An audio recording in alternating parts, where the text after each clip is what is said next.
Hi వాళ్ళందరికీ నమస్తే. మనం 5th వీక్ నామినేషన్స్ అయితే జరిగినాయి అన్నమాట సోమవారం ఎపిసోడ్లో. ఈ ఎపిసోడ్లో అంత ఫైర్ ఏం లేదు, నార్మల్గా క్యాజువల్గా జరిగినాయి అనమాట. అంత వాల్యుబుల్ పాయింట్స్ కూడా ఎవరు ఏం పెట్టలేదు. ఇంకా మనం నామినేషన్స్ ఎవరెవరు వెళ్ళినారో చూసినట్టయితే సీత, ప్రేరణ, యష్మిక, పృథ్వీ వీళ్ళు నలుగురు మిగిలి మిగతా 6 మంది నామినేషన్లకు వెళ్ళడం జరిగింది. యాక్చువల్గా 5 మంది నామినేషన్లకు వెళ్ళారు. నిఖిల్ మరియు సీతకి చీఫ్స్ కావడం వల్ల వాళ్ళకి ఎవరు నామినేషన్ వేయలేదు.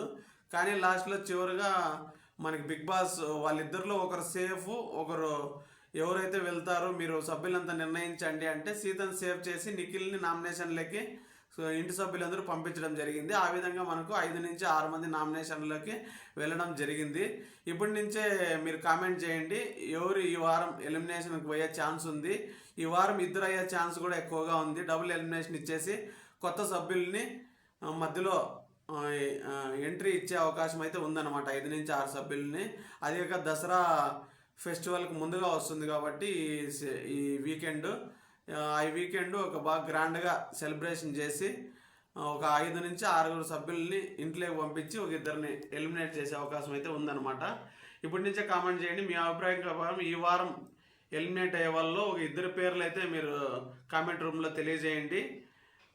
ఇంకా మనం చూసుకున్నట్టయితే మణికంఠనే అనవసరంగా అంటే ఇన్వాలిడ్ నామినేషన్స్, అంత వాల్యుబుల్ నామినేషన్స్ అయితే వేయడం లేదు. వీళ్ళు అనుకోకుండానే అతన్ని లో చేసి జనాల దృష్టిలో అతను వాల్యూ పెంచుతూ ఉన్నారనమాట. సో ఇంటి సభ్యుల ద్వారానే మణికంఠ వాల్యూ అయితే పెరుగుతూ ఉందని నా అభిప్రాయము.